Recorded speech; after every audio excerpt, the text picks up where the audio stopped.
दोस्तों, आज की कहानी की शुरुआत में हम देखेंगे सावा नाम के लड़के को जो खिड़की पर एक स्पाई ग्लास से देख रहा था। इसके बाद सावा अपने मॉम डैड के पास आ जाता है। वो हॉलीडे मनाने बाहर जा रहे थे और वो सावा को अपने साथ ले जाने से मना कर देते हैं क्योंकि सावा ने अपने एग्जाम की तैयारी नहीं की थी। उनके जाने के बाद सावा घर में अकेला था, इसलिए वो सबसे पहले दरवाजा बंद कर देता है और अपने रूम में आ जाता है। कुछ देर बाद सावा कालीन पर अकेला लेटा हुआ था। तभी उसके दिमाग में एक सवाल आता है कि आखिर उसके डैड बार में जाके क्या करते हैं, उन्हें ड्रिंक करने में क्या मजा आता है। यही जानने के लिए सावा अपने लिए ड्रिंक तैयार करता है और खुश होकर उसे पी लेता है। सावा को एग्जाम की तैयारी के लिए ट्यूटर चाहिए था जिससे वो अपने एग्जाम की तैयारी अच्छे से कर सके, इसलिए वो इंटरनेट से एक ट्यूटर ढूंढने लगता है और तभी उसे एक साइट पर ट्यूटर के बारे में पता चलता है। वो बिना समय बर्बाद किए ट्यूटर से मिलने उसके घर पहुंच जाता है। वो बाहर खड़ा था, तभी एक पड़ोसी उसे ट्यूटर का दरवाजा नॉक करने को कहती है। जैसे ही सावा दरवाजा नॉक करता है, ट्यूटर दरवाजा खोल देती है और सावा को अंदर बुला लेती है और उससे पूछती है, तुम्हें मेरे बारे में कहां से पता चला। वो बताता है, मैं एक रशियन फ्रांसिस स्कूल में एडमिशन लेने वाला हूँ, लेकिन मुझे उसके लिए एक ट्यूटर की नीड है। इस ट्यूटर का नाम एना था। एना सावा से पूछती है, तुमने कौन सी लिटरेचर पढ़ा है। सावा बताता है कि मैंने कोई भी लिटरेचर नहीं पढ़ा है। सावा तभी एक फिल्म का जिक्र करता है, लेकिन एना को फिल्में बिल्कुल भी पसंद नहीं थी। वो सावा को लिटरेचर का काम करने को कहती है और इसके लिए सावा को बुक भी देती है जिससे वो अपनी नेक्स्ट क्लास की तैयारी कर सके। ये सावा के लिए थोड़ा मुश्किल था, लेकिन फिर भी वो घर जाके ये बुक पढ़ता है और ऊपर छत पर जाके इसका ऑडियो वर्जन सुनता है। शाम को सावा द नेक्स्ट डे पर ऐसे लिखना शुरू कर देता है और अगले दिन एक फिल्म डिस्क लेकर एना के घर जाता है।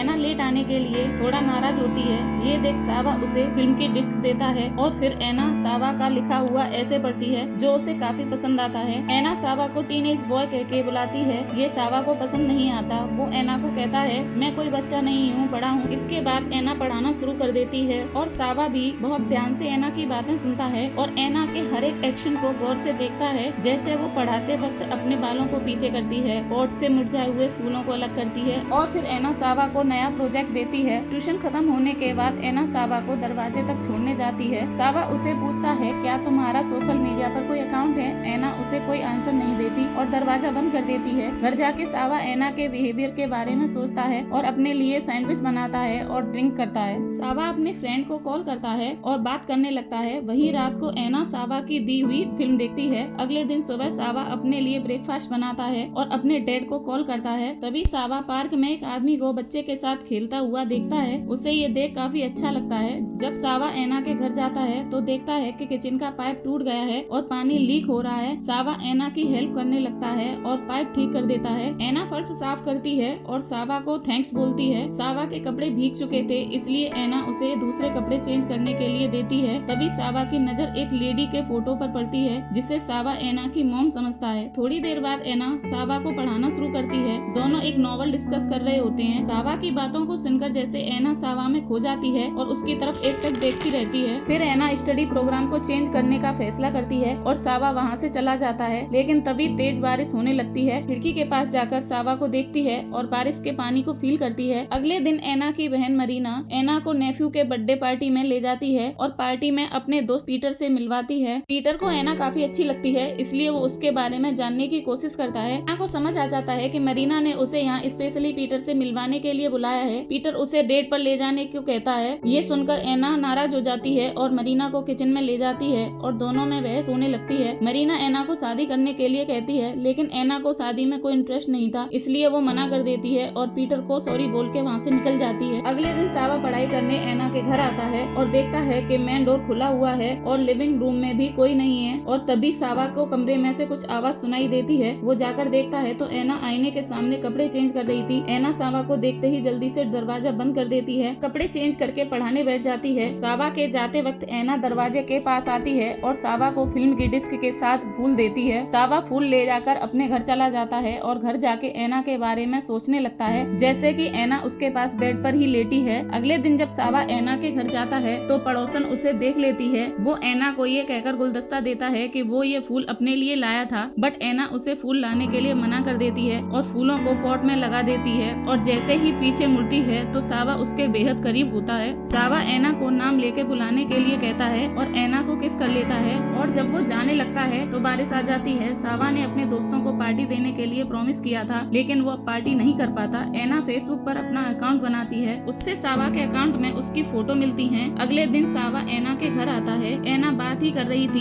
तभी सावा अपने कपड़े उतार देता है और ऐना के पास आ जाता है। ये देख ऐना थोड़ा घबरा जाती है और उसे कपड़े पहनने को कहती है, लेकिन सावा उसकी नहीं सुनता। वो ऐना को अनरेस्ट करने लगता है और ऐना को गले लगा लेता है और दोनों इंटीमेट हो जाते हैं। इसके बाद थोड़ी देर वो दोनों फर्श पर ही लेटे रहते हैं। खिड़की से पर्दा हटाता है तो सूरज की रोशनी सीधा दीवार पर चमकने लगती है। ये देख सावा को बहुत अच्छा लगता है और वो ऐना की तारीफ करता है। अगली मीटिंग में सावा ऐना के लिए तरबूज लेकर आता है और वो दोनों इसे मजे लेकर खाते हैं, पढ़ाई करते हैं। ऐना सावा को एक नया चैप्टर समझाने की हेल्प करती है। दोनों साथ में काफी अच्छा टाइम बिताते हैं। अगले दिन ऐना जब अपने घर जा रही थी तभी उसे लिफ्ट में एक आदमी मिलता है जो कि उसका नया पड़ोसी था। ये आदमी ऐना को लाइक करता था। दोनों की लिफ्ट में थोड़ी बहुत बातचीत होती है। इधर सावा पार्टी कर रहा था जिसमें लड़कियां भी थी। सावा जब अपने दोस्तों के साथ बैठा था तो उसके दोस्त उसे कहते हैं कि शायद मारियाना तुम्हें लाइक करने लगी है। इस पे सावा ध्यान नहीं देता और सारे मिलके एक गेम खेलने लगते हैं। इसी बीच जब सावा की नजर मारियाना पर पड़ती है तो वो उसे काफी अच्छी लगती है। ये लोग रात भर खूब एंजॉय करते हैं और जब सावा की आंख खुलती है तो मारियाना उसके बेड पर होती है। इसके बाद सावा ऐना के पास आ जाता है। वो रात भर लैपटॉप पर काम कर रही थी। वो सावा को अंदर बुलाती है और खाने के लिए पूछती है, लेकिन सावा ऐना को पास बैठने के लिए कहता है और फिर पार्टी में जो कुछ भी हुआ सब ऐना को बता देता है। वो बताता है कि मेरी क्लासमेट भी पार्टी में थी, मैं उसके साथ इंटीमेट हो गया, इस बात का मुझे बहुत पछतावा है।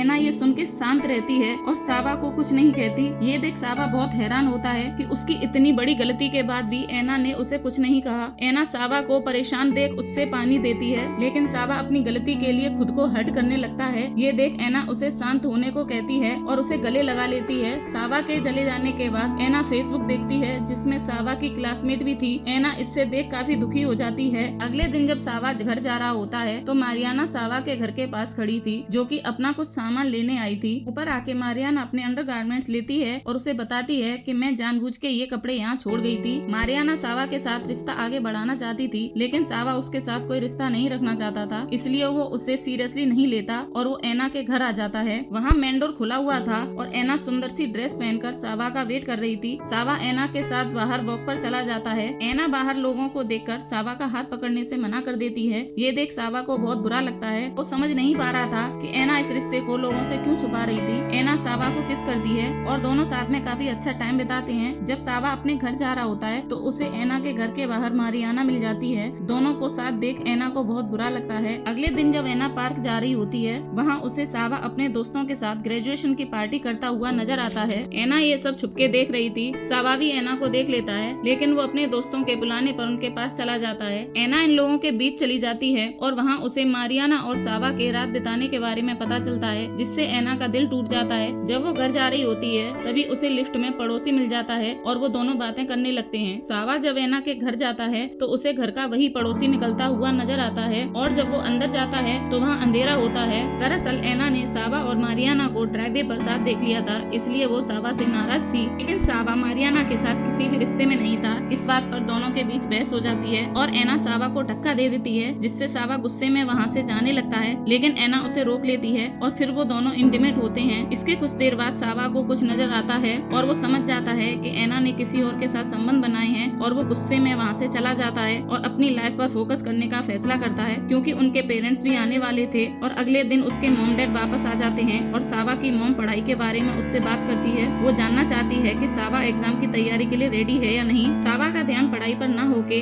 ऐना की ओर होता है, इसलिए वो ऐना के घर जाता है। वहाँ पर सारा सामान बिखरा हुआ था और ऐना उदास बैठी थी। ऐना फैसला करती है कि वो अब नहीं पढ़ाएगी और दोनों अपने अपने रास्ते चले जाते हैं। सावा यूनिवर्सिटी की पढ़ाई पूरी कर लेता है और फिर हम सावा को माशा नाम की एक दोस्त के साथ देखते हैं। रास्ते में सावा की नजर एक लेडी पर पड़ती है जो ऐना जैसी थी। सावा इसके पीछे जाता है और जब वो ऐना कह के पुकारता है वो लेडी पीछे मुड़ के देखती है और वो लेडी ऐना ही होती है। दोनों एक दूसरे को देखते हैं और इसी के साथ मूवी का एंड हो जाता है। अगर मूवी पसंद आई हो तो दोस्तों एक लाइक और सब्सक्राइब जरूर करें।